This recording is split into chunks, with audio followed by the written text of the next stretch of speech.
Slot, दूसरा जो है वो रिंग है, और तीसरा जो है वो है फ्रेम। ठीक है, ये तीन पार्ट इसके इम्पोर्टेंट है।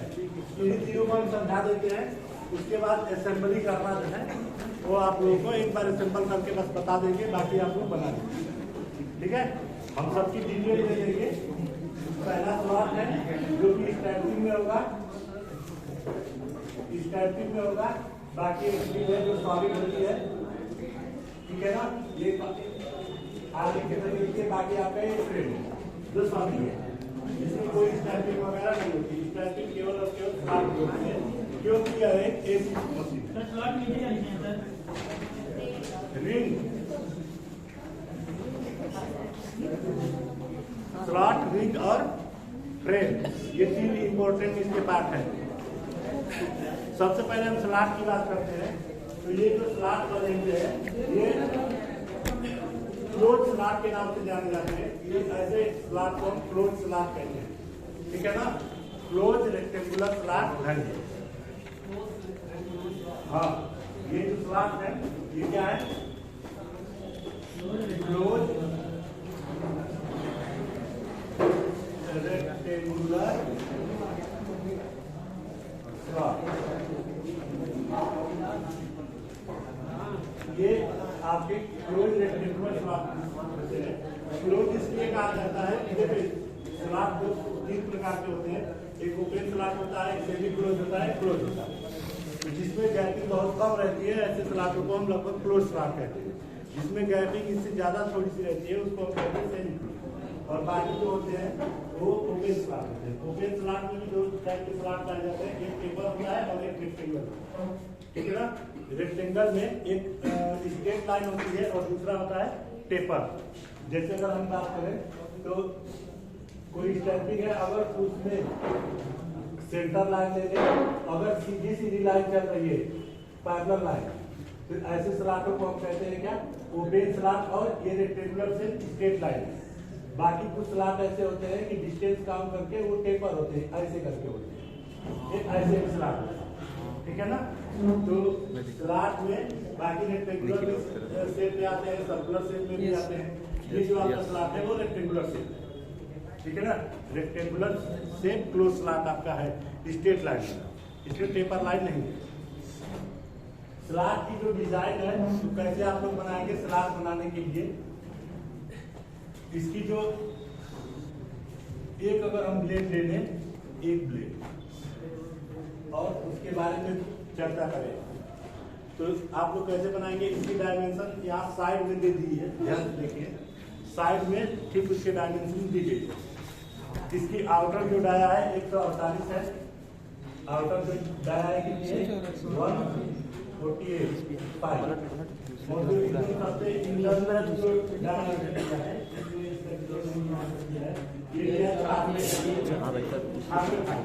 तो 184 है सर, वो सर 184 है सर।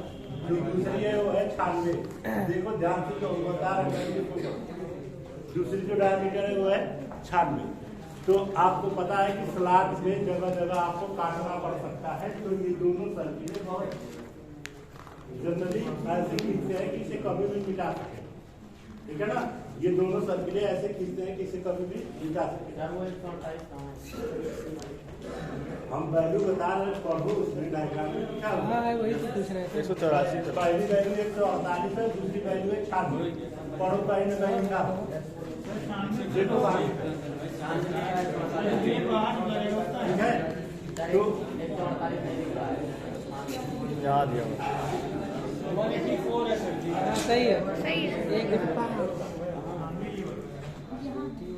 184 है, 148 है है सर। सर। सही है, सही है सर। सही है, यस। एकदम सर। ठीक है। दो सर्किल आप एकदम बहुत हल्के पेंसिल से बनाइएगा ताकि इसे कभी भी मिटाया जा सके। इसके बाद आपके आ जाते हैं टोटल नंबर ऑफ स्लॉट।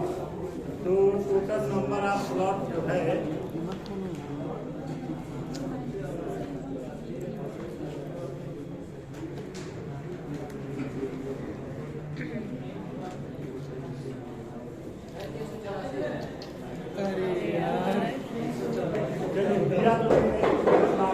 कहीं और अगर कहीं नहीं लिखा है तो इस चीज को और ये याद रखिएगा, एग्जाम में अगर नहीं देगा तो आपको इस हिसाब से बैरोमीटर बनानी पड़ेगी। क्योंकि इंडक्शन मशीन है तो आपको ये पता है कि या तो 6 के रेशियो में स्लॉट बनेंगे या तो 12 के रेशियो। ये तो कंफर्म हो ना। हम अगर मैं सिंगल लेयर और सिंगल लेयर बाइंडिंग की अगर मैं बात करूं और 4 पोल की मशीन है तो मिनिमम स्लॉटों की संख्या 24 होगी। ये एसी के कम ज्यादा भी हो सकता है, ज़्यादा नहीं रखिएगा, कठिन हो जाएगा, ज़्यादा रखें कठिन हो जाएगा बनाना, कम रखें मिनिमम, जिससे काम ठीक है ना। डिवाइड करने का तरीका आप लोग भूल दीजिएगा कि हम कैसे 24 स्लॉट बनाएंगे। हम एक स्लॉट की डिटेल बस बता दे रहे हैं कि स्लॉट बनाना कैसे, ठीक है। स्लॉट की डायमेंशन यहाँ पर दी गई है। जब आप स्लॉट का सेंटर निकाल लेंगे, सारे स्लॉटों का सेंटर अगर आप निकालेंगे कि यहाँ से स्लॉट का सेंटर डायमेंशन, तो एक स्लॉट की जो डिटेल है वो दिया है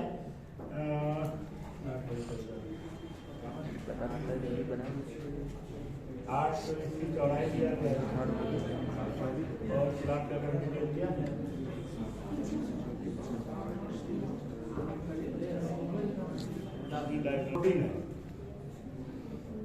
नहीं दिया है, लिख लीजिए किस कह रहे हैं। इसकी जो लंबाई होगी वो 14, क्योंकि हम स्लॉट के टाइप पढ़े हैं तो जो 8 चौड़ाई वाले जितने स्लॉट होते हैं मैक्सिमम उनकी लंबाई 14 होती है, ठीक है ना। हम कहीं से एग्जाम्पल आप लोगों को दिखा देंगे किसी बुकलेट में, अगर हमको मिल जाएगा ढूंढ लेंगे कहीं मिल जाएगा तो बता देंगे। ये जो होगी 14, तो ये जो गैपिंग बचेगी कितने की बचेगी 4, ठीक है। हम वही ढूंढ रहे थे कि 4 कहाँ लिखा है, अगर कहीं मिल जाता तो हम ढूंढ लेंगे, जो कि कहीं दिया नहीं है डायग्राम में। तो ये डिस्टेंस मिल गई। अब स्लॉट कैसे बनाना है आपको पता ही होगा। स्लॉट कुछ नहीं करना है, जैसे हमने 4 भाग केवल डिवाइड किया है, आप इसी तरह 24 कर दो। हम ये चारों में से कहीं एक जगह बना कर दिखा दे रहे हैं। एक और इस पर से सर्कल खींचोगे कितना 132 पाई का, कितने का खींचोगे 132 पाई का एक हल्का सर्कल दोगे, ठीक है। 132 पाई का लिए।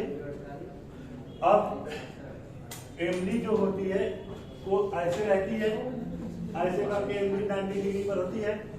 तो सबसे पहले जो सेंटर लाइन ये हो इसके पैरेलल ले जाकर एमडी को सुनो, पूछोगे तो मारेंगे पक्का है।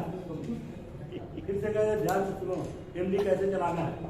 सबसे पहले जो सेंटर लाइन इसकी खींचे रहोगे, बहुत हल्की लाइन एक लेना कि लगे कि सेंटर की तरफ जा रहा है, ये ना पूरा सेंटर लाइन खींच देना, बाद में उसे मिटाना पड़ेगा उस लाइन।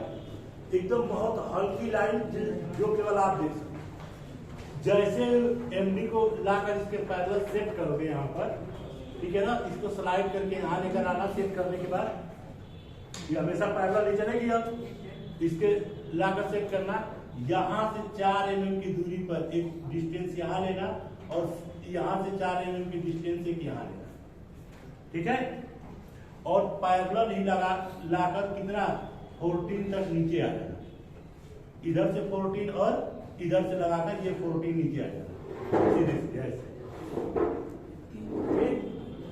जो सेंटर लाइन होगी वहां से 4 दोनों साइड 4 डिस्टेंस लोगे, 8 का स्लॉट हो गया। सीधे एकदम पैरेलल लाइन, एक बार एमडी को कस लेना है यहाँ से बढ़िया से। अब वो पैरेलल चलेगी, इस वाली लाइन की तो पैरेलल चलेगी ना। तो जितने स्लॉट बनाओगे एक बार सेट करेंगे तो एक स्लॉट यहाँ बनेगा, एक जस्ट इसके सामने बनेगा, ठीक। उसके बाद दूसरे स्लॉट पर करोगे तो एक बार यहाँ स्लॉट बनाओगे, जस्ट इसके सामने बनाओगे। तो आप क्या करना है कि सीधे सीधे यहाँ से आधे भाग को 12 भागों में बराबर बांट लेना। तो उसी का सेंटर लाइन एकदम पूरा इसी सेंटर लाइन से यहाँ से खींचते हुए निकलोगे तो इधर के स्लॉट मिलते चले जाएंगे। आपको कितने यहाँ से 12 पार्ट में इसको डिवाइड करना है, आई बात समझ में। तो जब उसके जैसे एक पार्ट दिया हो गया तो सीधा लाइन खींचे तो एक यहाँ मिल गया ना, एक लाइन इधर भी तो मिल गई। इसी तरह दूसरी लाइन जब खींचोगे तो सेंटर से लेकर जाओगे तो दूसरा मिल जाएगा इधर। इसी तरह करते हुए आ जाएगा, बढ़ावा यहाँ आएगा, यहाँ बढ़ावा आएगा, क्योंकि ये वाला तो इसी का है ना दूसरा वाला। तो बढ़ावा यहाँ कहीं आएगा, इसका एकदम सेंटर ऐसे मिलाते जाओगे तो इधर भी आ जाएगा, 24वां बनेगा। बांटने का तरीका सीधे सीधे यहाँ से नंबरिंग शुरू करो और 180 डिग्री को 12 भाग में कैसे डिवाइड कर सकते हैं आसानी से, ठीक है ना। तो उतने एंगल पर ऐसे मार्किंग कर लेना और स्केल को जैसे स्केल को रखने से पहले इसको और इस लाइन को मानो रेफरेंस। दो लाइन है, दो लाइन के बीच में आसानी से स्टेट, दो पॉइंट के बीच में आसानी से स्टेट लाइन खींची जा सकती है। एक तो आपका ये पॉइंट फिक्स है, सेंटर तो फिक्स है, दूसरा एक किसी एंगल पर ले लिए। इन दोनों को मिलाकर जैसे ये लाइन सेंटर से खींचते हुए जाओगे तो ये इधर भी दे दिया ना। इसी तरह ऐसे पॉइंट ऐसे लेते चले जाओगे, सेंटर से मिलाकर खींचोगे तो सारे स्लॉट के सेंटर आपको मिलते चले जाएंगे। मिलना शुरू हो गए ना। तो जब यहाँ पर एमडी को एक बार इसके पैरेलल जब सेट करोगे तो उसी को स्लाइड करके यहाँ का भी स्लॉट निपटा लो। तो एक बार एमडी सेट करोगे तो दो स्लॉट निपट गए। तो आपको 12 बार एमडी को मूव कराना पड़ेगा, बस एक भी लाइन कहीं मिटाने की जरूरत नहीं पड़ेगी। बनाने से पहले एक बात का ध्यान रखिएगा कि जो सर्कल यहाँ 132 का लेकर गए हैं एकदम सर्कल से न ले जाकर 1 से 2 mm नीचे से लेकर जाइएगा। इस बात का ध्यान रखिएगा। कितना? 1 से 2 mm नीचे। तो उसके लिए सबसे आसान तरीका, इससे भी आसान तरीका क्या होता है, एक खींच लिए 132 का, ठीक है, और 14 दूनी के 28 माइनस कर दो उसमें। 132 में से 28 माइनस कर कितना है? 104 ना। तो दूसरी हल्की सर्किल ले लोगे 104 और तीसरी तो छानने की है। समझ आया? कितनी सर्किल है ये? आउटर मोस्ट की तो सर्किल है, इसको भी फॉर्म शुरू में नहीं बनाएंगे, हम बताएंगे अभी कितना जो काटे जाएंगे इसको। 100 कितना है? 148, 132, 104, 96 इतनी सर्किट आएगी। अब स्लॉट बनाने का सबसे आसान तरीका है, यहाँ से पैरेलल लाइन लेकर आए, मतलब लाइन से थोड़ा सा आगे से आपको मापने की जरूरत नहीं है, यहाँ लाकर छोड़ दीजिए। यही काम इधर से शुरू करोगे हल्का सा नीचे से और यहाँ सर्किल से टच करने से पहले छोड़ दीजिए ये काम। अब कितना गैपिंग बचा है? यहाँ पर गैपिंग 2 mm का होगा। कितने का? 2 mm का। तो यहाँ से इधर 1 mm पर आकर एक लाइन यहाँ खींच लिए और 1 mm पर एक लाइन पैरेलल आकर यहाँ खींच लिए। उसी स्केल को ले जाकर खींच लो। सर्किट सारी बनी है, बस सर्किट पर टच ना करे, इस बात का ध्यान देना। क्यों? क्योंकि स्लॉट में कोई कॉर्नर नहीं आता है। याद रखिएगा, स्लॉट में कभी कोई कॉर्नर नहीं आता है, हमेशा हल्का सा कर्व रहेगा स्लॉट। जहां भी उसका कॉर्नर आएगा वहां हल्का सा कर्व रहता है स्लॉट, कभी कॉर्नर नहीं आता है, ठीक है। अब देखो कैसे इसको यहाँ से हल्का सा कर्व करते हुए जो सर्कल आप चले हो उसी पर चलते चले जाओ। इधर से हल्का सा कर्व ऐसे करते हुए इसको मिला दीजिए। हो गया? हल्का सा यहाँ कर्व दो, बाकी सर्कल पर चलो, फिर यहाँ आकर हल्का सा कर्व दे दो। हो गया? यही काम यहाँ करोगे, हल्का सा ऐसे कर्व देकर बाकी सर्कल पर चलो, यहाँ हल्का सा कर्व देकर बाकी सर्कल पर चलो और उसके बाद यही कर्व करते हुए लाकर यहाँ से ऐसे मिला दो। देखो उसी लाइनों पर हम लाकर मिला दिए। बाकी सर्किल के यहाँ बीच का कोई काम है? इरेजर एक बार घुमाओ, लाइन खत्म। स्लॉट तैयार। एक बार अगर ऐसे बनाओगे तो जितना एग्जैक्ट स्लॉट आएंगे और एकदम एक बराबर आएंगे, न कम न ज्यादा। तो इक्वली एकदम डिवाइड करना, सेंटर लाइन सबके ले लेना। उसके बाद एकदम एमडी वैसे सेट करके बनाना शुरू करोगे। इसमें अगर स्लॉट बनाने में किसी का कह रहे तो केवल एमडी का। एमडी तुम कितना बढ़िया चला लेते, जितना अच्छी एमडी चलाओगे उतने बढ़िया स्लॉट बनेंगे। इसमें अगर एक mm का भी अगर गैपिंग आपने कम ज्यादा की तो स्लॉट सीधे टेपर दिखने लगेगा। तो याद रखिएगा, स्लॉट टेपर नहीं दिखने चाहिए कभी भी। एमडी जैसे 2 पॉइंट होते हैं, एमडी चलाने के लिए क्या किया जाता है? जैसे 2 पॉइंट है, हमको इसके बीच में लाइन खींचनी है तो हमेशा पेंसिल को एक पॉइंट पर ऐसे रख लिया जाता है। आएगा समझ में? उसके बाद एमडी को यहां से फ्री पहले कर दो, लाकर यहां पर रखो, एमडी को स्लाइड करके लाओ। उसके बाद एडजस्ट करो कि दूसरा सिरा कब आकर यहां टच कर रहा है, ठीक है। उसी पर एमडी को पकड़ लो, फिर इसे कर दो। उसके बाद अब लाइन खींचो। देखो इससे क्या होता है कि हम पहले सेट कर लेते हैं, बाद में लाइन खींचते हैं तो किसी के जो नॉब होता है पेंसिल का, किसी का पतला रहता है, किसी का मोटा रहता है, भाई घिसते घिसते पतला मोटा हो ही जाता है। तो क्या होता है कि पता चला कि आप पहले एमडी सेट करके लाइन खींचे तो लाइन पॉइंट के बगल से जाए, वही गलतियां होती है एक। तो पहले पेंसिल यहाँ करता एमडी को सेट किया जाता है। कभी भी लाइन खींचते समय कोई लाइन खींचने से पहले किस पॉइंट से खींचना है, पहले वहां पेंसिल रख दिया करो, फिर स्केल को ले जाकर टच करो। अब स्केल अपने हिसाब से एडजस्ट करके सेट हो जाएगा, क्योंकि अब लाइन खींचोगे तो एकदम पॉइंट से होकर ही गुजरेगी, क्योंकि आपने पेंसिल पहले उस पॉइंट पर रखी। अक्सर ये गलतियां ड्राइंग में मैक्सिमम लोग करते हैं, सर हम एकदम एमडी लगाकर पॉइंट से खींचे थे तब भी लाइन बगल से खींची। जब तुम इतना ही नहीं याद करते तो क्या सीखो? तो ये चीजें याद रखिए, कभी भी पॉइंटों के बीच अगर लाइन खींचना हो। मैं पेंसिल वर्क केवल मेरा खराब था, कहने का मतलब ये है कि मुझसे लाइनें पतली मोटी कभी कभी हो जाती, लेकिन कभी 1 mm इधर लाइन कभी नहीं होती। मैं जो ड्राइंग करता था एकदम साफ सुथरी, एक बार सोच लेता था कि कहाँ से लाइन खींचना है, सारे एस्टिमेट करके एक बार जो पेंसिल इनको फर्म चलाना है कि डॉक्टर चलाना है, एकदम हल्की लाइन खींचना है, मैं पहले तय कर लेता था इनको मिटाना है कि नहीं मिटाना है। उसके हिसाब से मैं कभी इरेजर जल्दी इस्तेमाल नहीं करता था। ड्राइंग की सबसे बड़ी खासियत है कि जितना कम इरेजर चलाओगे उतने सीट बढ़िया बनेगी और एकदम साफ सुथरी रहे, क्योंकि एक बार पेंसिल चलने के बाद मार्किंग छोड़ ही देती है। एक बार चल गई तो मार्किंग छोड़ देती। तो याद रखना, कभी भी हल्के हाथ से काम करना सीखो, ठीक है ना। एक स्लॉट जैसे बना है इसी तरह सारे स्लॉट आप बनाते हुए निकल जाना। अब जैसे मान लो कि दूसरा स्लॉट की सेंटर लाइन यहाँ से गई है, अगर दूसरा स्लॉट बनाना है तो यहाँ से पैरेलल लाइन चले ये, और यहाँ से पैरेलल लाइन चले ये, उसके बाद 1 mm पर ये लाइन, 1 mm पर ये लाइन। अब इसको यहाँ से स्लॉट को ऐसे मिला दिए और इधर से स्लॉट को मिलाते हुए यहाँ लेकर चले आए, यहाँ से स्लॉट को मिलाते हुए इधर लेकर चले आए। अब इसके बीच में इसको फॉर्म कर दो, बाकी ये लाइन तो आगे बढ़ेगी। अब बाकी की सारी लाइनें मिलाकर तो स्लॉट को भर कराएगा तुरंत। इस लाइन से हमें कोई लेना देना नहीं है ना। जो सर्कल आप ये खींचे हो और बीच में यहाँ मिटा दो सर्कल की लाइन। ये सर्कलें शुरू में दिखती है हल्की हल्की, लेकिन कहाँ कहाँ मिटाना है ये आपको तय करना पड़ेगा। तो पहले इस तरह सारी लाइनें खींच लो। सबसे आसान तरीका, पहले लाइनें खींच कर छोड़ दो, उसके बाद एमडी को रखो साइड में, बाकी पूरा काम फ्री है। इरेजर उठाओ, किसको किससे मैच कराना है, कहाँ लाइनें मिटा देंगे, मिटाते हुए बनाते हुए निकल जाओ, एक ही बार में पूरा स्लॉट होकर तैयार। तो पहले मैं क्या करता था कि सर्किल खींच लिया हल्का हल्का, 1 2 3 4 टोटल 24 दूनी के 48 लाइनें खींची, 48 ये और 48 ये, पहले लाइनें खींच लिया। जहाँ जहाँ पेंसिल हम कंफर्म हो गए यहाँ पेंसिल इनको आना ही आना है, वहां पहले लाइनें खींच लिया, उसके बाद एमडी को किए साइड में, बाकी साफ किए बढ़िया से पेंसिल को। अब आपके हाथ का कमाल है, इरेजर ले लें, सीधे सीधे एकदम बनाते जाओ, इरेज करते हुए निकल जाओ। जहां जहां इसमें थोड़ी सी कटिंग होती है साइड से,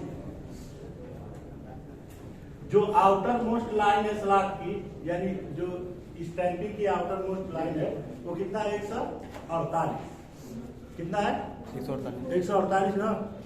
उसमें कम से कम 1 2 3 4 5 6 जगह, कम से कम 6 जगह इस शेप के ऐसे कटे होते हैं। यहां पर इतना कटा है,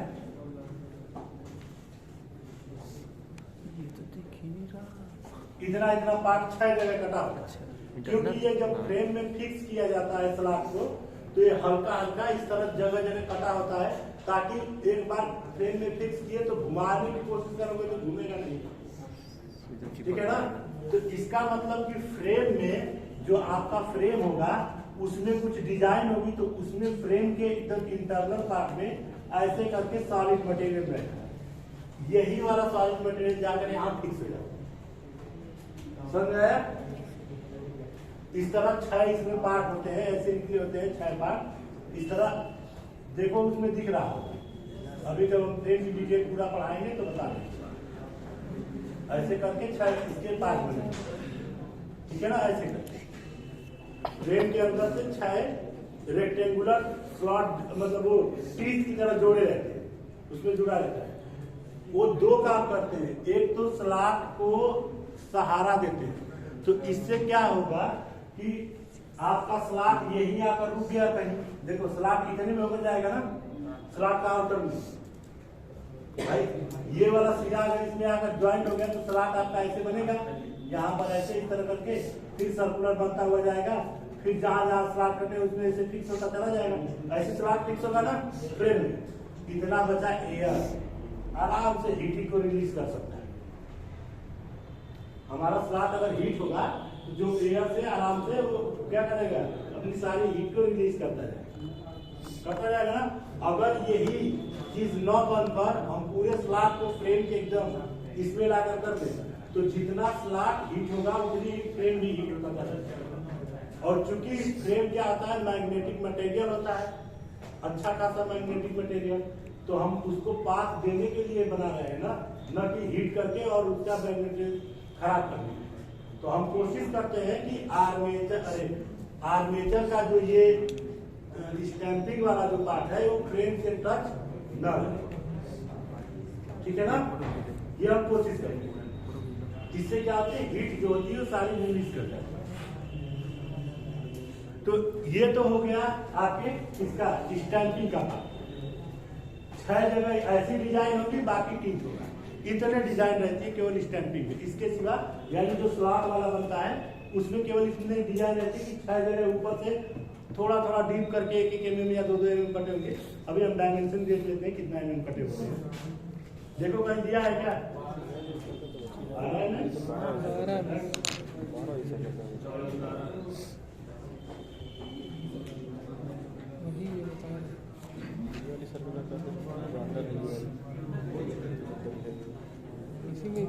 उसकी चौड़ाई 12 होगी ना, ये दिया है, ये वाली चौड़ाई दिया है 12, डीप कितना कटा होता है ये पूछ रहे हैं। 20 2 mm में 3 mm ज्यादा आ गया तब भी गलत। आउटर मोस्ट एक दो ये है, इसके बाद एक बार तो बनेगा नहीं, आउटर मोस्ट एक और बनेगा। अरे वो ग्रीन है, ये तो इस वाले का इंटरनल है ना, वो इस वाले का इंटरनल है। हाँ तो यही तो हमको सामने मिलेगा ना। यहाँ पर देखो, यहाँ पर जो स्टैंपिंग चल रही है, ठीक है ना, जो स्टैंपिंग ऊपर वाली चल रही है उसकी दिया है 148 दिया है ना, 148 दिया है यहाँ पर। और यहाँ पर इसकी वैल्यू पढ़ो, देखो कितना लिखा है, 146 146 2 mm का स्लॉट होता है केवल।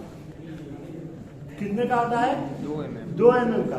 तो 2 mm इधर से कम हो गया और 2 mm इधर से कम हो गया, दोनों में तो कितना है, 4 mm का है ना। यानी यहाँ से लेकर यहाँ तक का जो डायमीटर होगा कितना होगा, 146। 2 mm ऊपर से और 2 mm नीचे से स्लॉट एक दूसरे के सामने पड़ते होंगे, 2-2 mm दोनों साइड से छोड़ोगे तो कितना आएगा, 44 आएगा। तो 46 1-1 mm का इसका मतलब स्लॉट है, 46 और 48 1-1 mm का।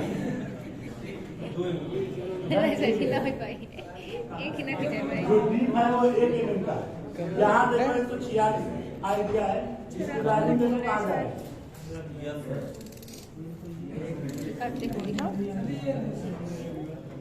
बाकी जो फाउंडेशन है उसकी डायमीटर जो ये वाला चीज यहाँ निकला है, देखो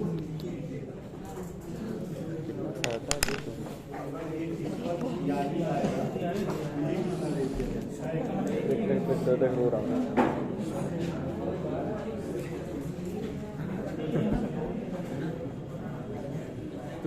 नहीं बहुत खत्म करती हूँ ना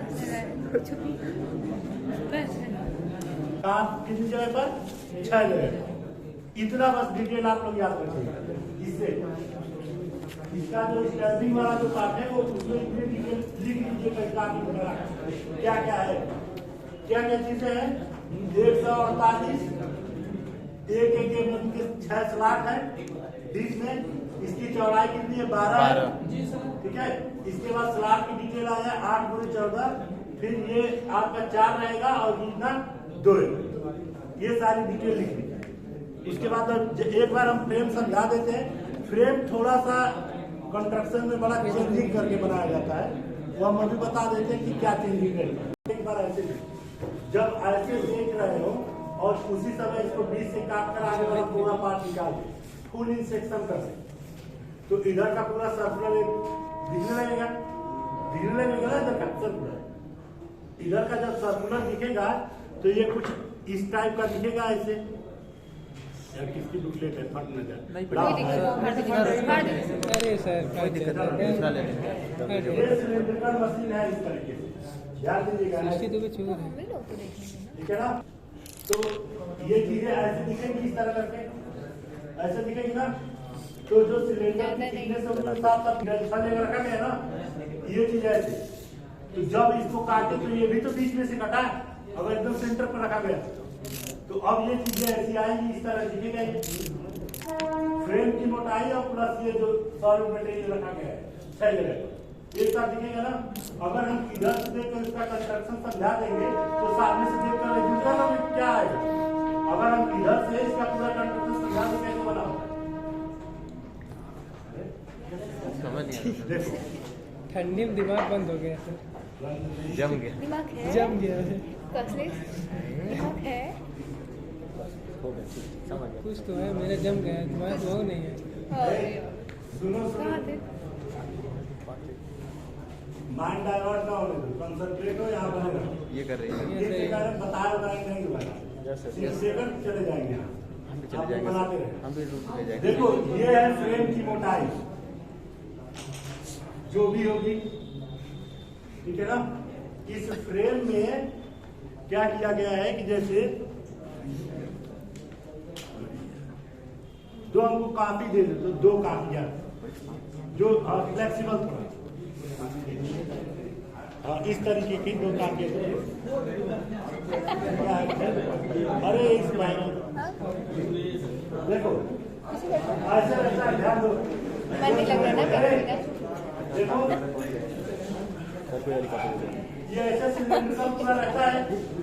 अगर हम मटेरियल ऊपर का कुछ मटेरियल काट तो ये कुछ ऐसे हो जाएगा, ऐसे कर पूरा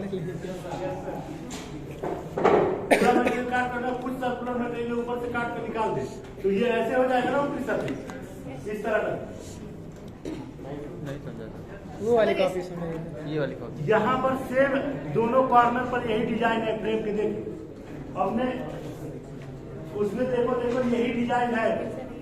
यहाँ ये चीज और यहाँ ऊपर हमने से तैयार होगा है ना।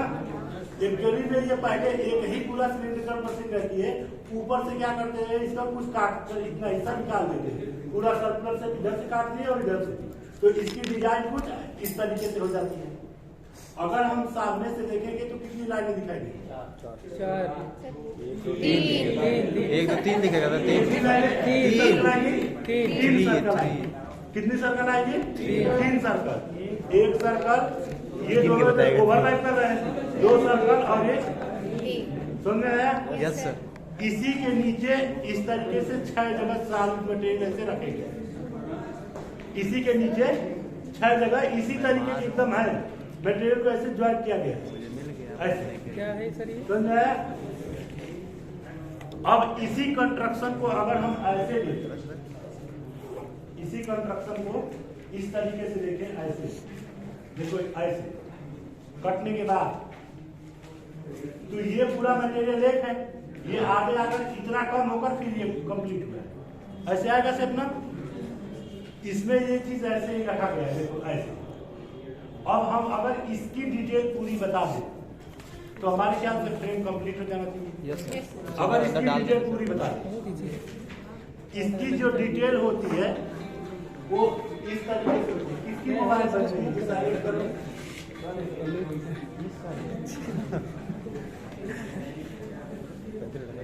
एक वजन जितना कॉपी दे पाए उठा के देख रहा हूँ बोले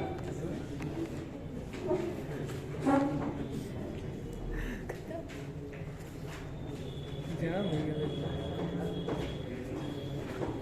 समझ में आया? ये क्या है? अरे यार इसको काट दो यार ना, नीचे वाला कुछ हिस्सा कुछ दूर तक कटा होता है, ठीक है। ये जो स्ट्रिप है, अगर इस स्ट्रिप का नीचे वाला हिस्सा ऐसे, ये नीचे वाला हिस्सा यहाँ से हम ऐसे काटते हुए आए, इधर दूर तक काट दे, इतना मटेरियल नीचे का निकल गया, तो ये ऐसे ही दिखेगा, Yes, sir. दिखेगा ना। Yes, sir. अब अगर इसका एलिवेशन और प्लान थोड़ा सा हम जूम करें, वो तो ठीक क्यों दिया तो अगर यहाँ से देखोगे तो ऐसा से दिखेगा, ठीक है। ये इसका है। अरे यार, हेलो, स्क्रू वाला कटा है उसका। अंकल नमस्ते। इसके बाद इसमें क्या होता है कि यहाँ पर देखो, इसको ये चीज यहाँ से जैसे मान लो इसका कवर ये निकालते हुए चले आए, कितने दूर तक केवल निकाल कर यहाँ से काट कर कवर निकाल दे, तो वही वाला हिस्सा हो जाएगा। अब इसकी ये जो दूरी होती है यहाँ से, ये जो दूरी होती है वो होती है 6, ये जो दूरी होती है 6 है, समझ में आया? अब इस टाइपिंग को जब इसमें अंदर लेकर आओगे जो स्लॉट थे, तो स्लॉट का जो ऊपर वाले 6 टीथ बने हुए थे, उसमें से एक टीथ तो 1 mm ऊपर से होता हुआ ऐसे आएगा, एक वाला टीथ जब इसको जो रिंग थी, स्लॉट की जो रिंग थी, तो ऊपर टीथ कटा हुआ था, ऐसे ऊपर टीथ कटा हुआ था ना, इसके अंदर ऐसे पहनाएंगे तो 1 mm ऊपर जाएगा, ये जाएगा। ऐसे पहनाते हुए ऐसे पूरा ऐसे आओगे तो यहाँ जैसे वो आएगा, यहाँ रुक जाएगा, इधर से ब्लॉकिंग है। अच्छा, इसके आगे बढ़ेगा वो नहीं बढ़ सकता ना, क्योंकि यहाँ पर ये आकर यहीं पर ब्लॉक कर जाएगा ना। जैसा अब देखो, जब ये यहाँ पर ब्लॉक करेगा यहाँ, तो इधर से तो ये पैकिंग हो गया, इधर से पैकिंग हो जाएगा स्लॉट, लेकिन दूसरे साइड से पैकिंग करने के लिए वेल्डिंग मार। हेलो, ड्रिल करते हैं और वही ड्रिलिंग यहाँ से भी करते हैं। इसका मतलब इस मटेरियल में हम क्या करते हैं, ड्रिल यहाँ से भी करते हैं और ड्रिल यहाँ से भी, और इंटरनल थ्रेडिंग करके छोड़ देते हैं, क्योंकि बाद में फ्रेम के बाहर से जब इंड प्लेट लगती है मोटर को पैक करने के लिए, इंड प्लेट लगाकर इसी में स्क्रू लगाकर कसे जाते हैं, 6 स्क्रू, समझ, इसी में 6 बोल्ट लगाकर लास्ट में कसा जाता है, तो दोनों इंड प्लेटें क्या होती है, कवर कर लेती है पूरे प्लेट। भाई पूरा रोटर आपका अंदर का रोटर और आर्मेचर जो है वो पूरा पैक रहेगा ना, तो लास्ट में इंड प्लेट जो लगाते हैं, तो ये जो मटेरियल लगाया गया है, ठीक है, सॉलिड मटेरियल, इसी के अंदर यहाँ थ्रेडिंग रहती है कुछ डीप तक, उसका जिक्र इसमें किया हो। हाँ सर, देखो आप उसमें 20 डीप, हाँ उसमें उसकी डिटेल दिया है, देख लीजिए। डीप 20 देखो यहाँ पर दिया है ना कि एक थ्रेडिंग की गई है, देखो एक्चुअली में सब में नहीं रहती है, 3 में रहती है, 3 खाली रहते हैं, ये शो करा रहा है यहाँ, इसमें और इसमें नहीं है, बीच वाले में है। इसका मतलब कि इसमें होगा, यहाँ पर जो होगा और यहाँ पर होगा, 3 में होगा और 3 में नहीं होगा। इसका मतलब कि इंड प्लेट को कसने के लिए एक साइड से 3 बोल्ट, दूसरे साइड से 3 बोल्ट में इंड प्लेट कसा जाएगा, ठीक है ना। बाकी के 3 जो स्टैम्पिंग वो टीथ की तरह होंगे, उसमें ड्रिल नहीं रहेगा, ठीक है। इससे कस क्या रहे हैं? अब जो इसमें देखो यहीं पर हम बता दे रहे हैं, स्टैंडिंग जो ये पहनाई गई है, तो यहाँ पर साइड में वही रोक रहा है, देखो यहाँ साइड में वही रोक रहा है ना स्टैंडिंग को, और वो दूरी दिया है 6, एक बार पढ़ो, दूरी कितनी दिया है, 6 दिया है। अरे यार दिख रहा है, कौन सा निकाले, डबल वाला तो नहीं निकालो, सिंगल वाला निकालो, हाँ उसमें 6 लिखा है, देखो यहाँ पर ये इंड में आकर देखो यहाँ 6 लिखा है, अरे वहीं पर 10 लिखा है, 3 लिखा है। स्क्रू से क्या कर रहे हैं सर? शुरू करते हैं एक करके, तो इधर से तो सपोर्ट इसका मिल गया इस साइड से, तो इस साइड से हम एक रिंग लगा देते हैं। लास्ट में हम क्या लगा देते हैं? एक रिंग लगा देते हैं। तो दूसरे साइड देखिए एक स्टैंपिंग के बाद एक रिंग का जिक्र है, जिसकी डायामीटर जो है, दोनों डायामीटर हम बता देते हैं। इसकी 2 रिंग होगी तो जाहिर सी बात है कि 2 डायामीटर होगी, एक इंटरनल और एक एक्सटर्नल। 2 डायामीटर होगी ना, रिंग ऐसी रहेगी ना। Yes sir. 2 डायामीटर, हम दोनों डायामीटर पढ़ दे रहे हैं, 134 और 152। अरे पढ़ो, देखो कहाँ लिखा है।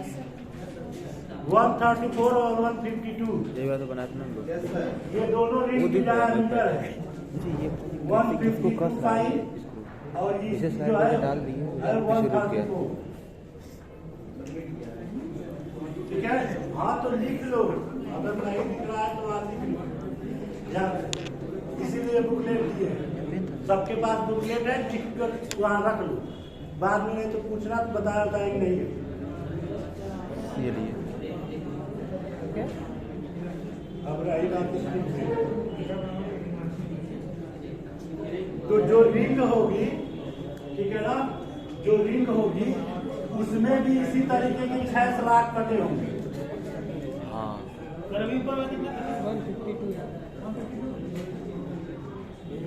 इसकी डायमीटर होगी 152। इसका मतलब ये है कि जो स्टैंपिंग थी, इसकी आउटर मोस्ट डाया जो थी 148 थी, और ये जो रिंग की डायमीटर है इसकी कितनी है? 152। इसका मतलब कि जो रिंग लगेगी वो यहाँ तक कवर करते हुए जाएगी, वो स्लॉट से भी ऊपर जाएगी। स्लॉट वाली जो स्टैंपिंग है उससे ऊपर भी रिंग रहेगी। इसका मतलब कि उसमें ये जो डीप होगा वो इसकी अपेक्षा ज्यादा होगा। कितना ज्यादा होगा? माइनस करके देख लो, 100। इसमें तो 1 mm का डीप है, स्टैंपिंग में कितने का है? 1 mm का है, लेकिन यहाँ कितना होगा? कितना mm होगा? अरे माइनस करके देखो, 152 में से 148 माइनस करो, कितना बचा? 4। तो 2 mm और इधर डीप कर दो, 2 mm इधर, 4 mm का हो गया। तो ये टोटल गैपिंग कितनी हो गई? 3 mm। कितनी हो गई सर? 1 के क्या मतलब था ना सर? अरे यार 1 mm का तो 1 ही है। हाँ, तो सर 1 ही mm करेंगे। और तो इसके बराबर भी तो रहती है ना, लास्ट वाला ये जो गैपिंग रहती है ये इसके बराबर रहती है, इसके। लेकिन ये ऊपर वाला जो रहता है 152 रहता है। तो हम क्या कहें, ये 148 है, ऊपर वाला कितना है? 148 है, और नीचे वाला कितना है? 146 है। नीचे वाला कितना है? 146 है, क्योंकि 1 mm का स्लॉट काटेगा तो इसकी डाय कितनी हो गई? 146 हो गई ना। Yes, sir. तो 148, 156, जबकि इसकी आउटर डाय कितना है? 152। तो ये स्लॉट कितना होगा? क्योंकि इसका भी ये वाला जो स्लॉट है कितना है? 146 ही होगा। ये और ये स्लॉट आपस में ओवरलैप करते हैं। तो जब वो इसका 146 है और ऊपर वाला 152 है, तो अंतर कितने का हुआ? 6 का हुआ। तो इसका मतलब कि इसकी डीप कितने हो गया? 3। कितना डीप होगा? 3 है। तो लिख लो, रिंग में इस तरह की 6 डिजाइन होती है, और डीप कितना कटे होते हैं स्लॉट? उसमें 3-3 mm के कटे होते हैं। यानी रिंग जो होगी स्टैंपिंग से 2 mm ऊपर से उसकी रिंग चलेगी। हाँ, उसकी रिंग कहाँ चलेगी? 2 mm ऊपर से चलेगी। तो जब इसको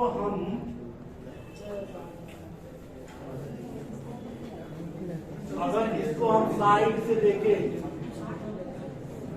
देखो पूरा सिलिंड्रिकल पार्ट ले लेगा।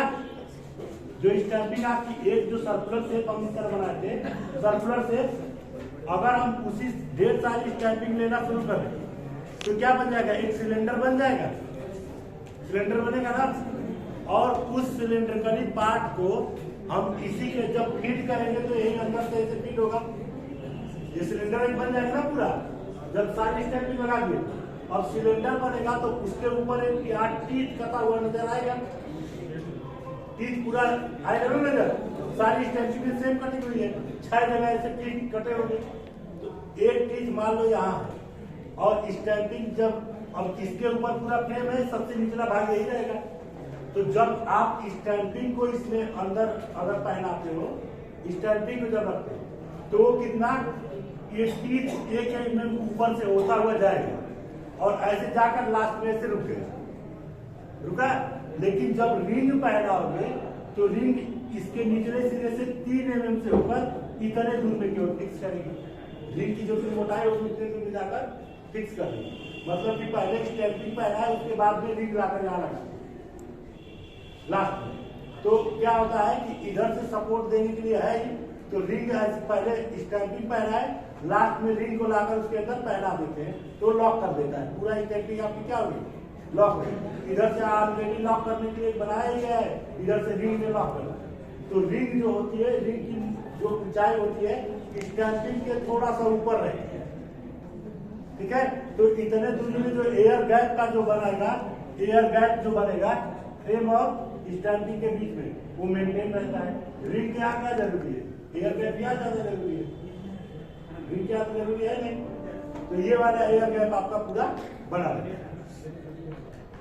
इसी को जब हम फ्रंट में अगर देखें, 3 चीजें हम बताए हैं, रिंग, स्टैंपिंग और फ्रेम। अगर इसी को हम फ्रंट व्यू से देखें तो कैसे दिखाई देगा, सबसे एकदम बाहरी वाला था। अभी बेस को तो छोड़े, दूसरी सर्कल फॉर्म एकदम, तीसरी सर्कल, 3 सर्कल लेकिन सीधा सीधा दिखेंगे, हम डिजाइन में बताए थे 3 सर्कल दिखेंगे। Yes sir. कितने कितने का है कि थोड़ा बता दो। 184, 178 और 170। कितना 84, 78,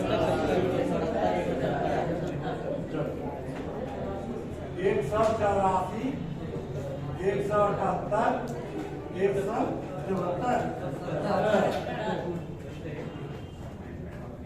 ठीक है ना, ये 3 कंफर्म है। Yes sir. अब इसके अंदर बनेंगे क्या, 6 ब्लॉक बनेंगे, 1 ब्लॉक, 2 ब्लॉक, इस तरह करके ब्लॉक बनते हुए आएंगे 6।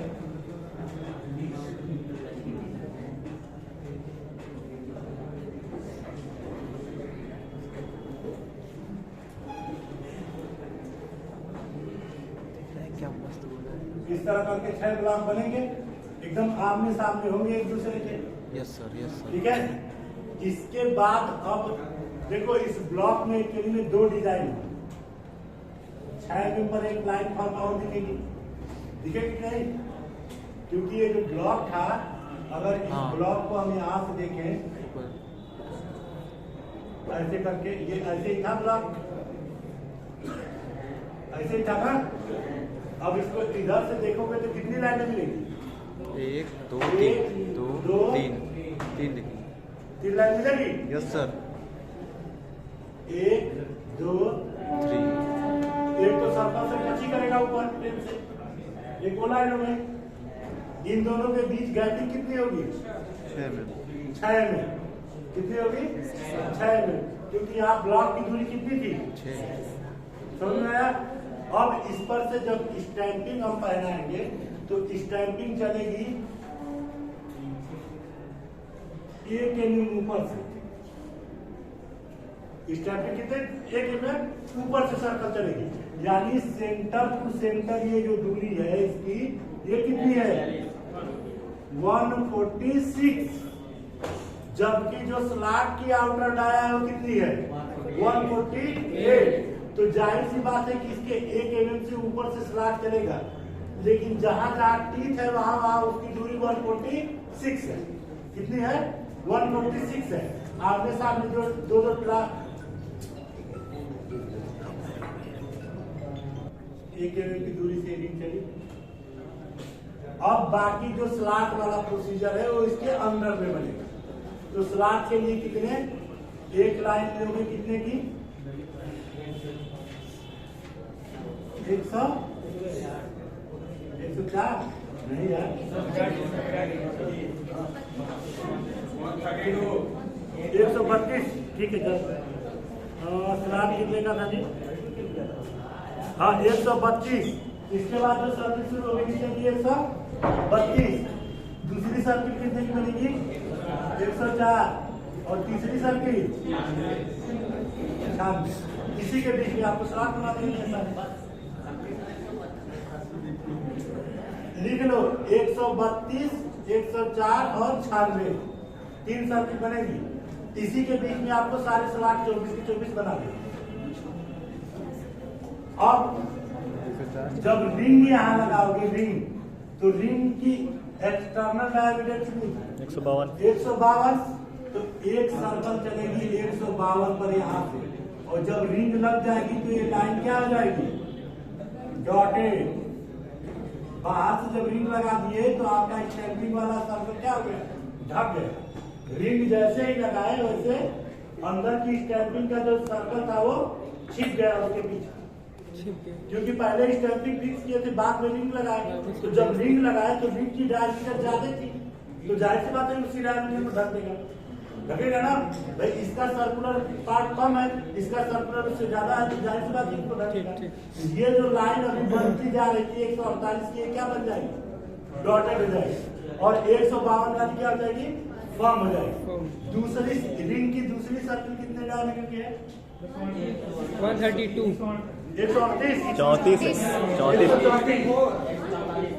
134 पर दूसरी सर्कल चलेगी जो कि एकदम फॉर्म है।